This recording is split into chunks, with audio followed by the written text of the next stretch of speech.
पहिला स्टोरी सांगते मला. ते शास्त्रीतनं दक्षिण दिशेला त्यांचं घर आहे, पण देवाला निजाळती झोपवायचं आणि देवाच्या झोपताना टोचतील म्हणून अलंकार करायचे. त्याची सोन्याच्या पेटीची किल्ली, गाभाऱ्याची किल्ली त्यांच्याकडे चार्ज होता.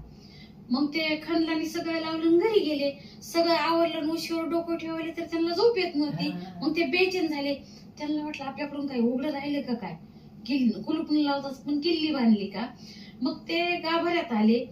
त्यांना वाटलं देवा अडकलं म्हणाव कुणी, मंदिर छोट माणूस कसा बसेल. पण त्यांना वाटलं चला कुलूप लागले म्हणून ती माघारी जायला वळले. तर मंदिरातून आवाज आला, आता ते ज्ञानदेव तुकाराम. मग त्यांना वाटलं कोण आहे म्हणून छोटी खिडकी पण असायची व्हेंटिलेशन साठी, त्याच्यातून बघितलं तर छोटे पांडुरंग छोटा विना आणि तो मंत्र म्हणत होते. मग त्यांनी तो मंत्र आपल्या वारकरी संप्रदायात मग तो दिंडी ज्ञानदेव तुकाराम.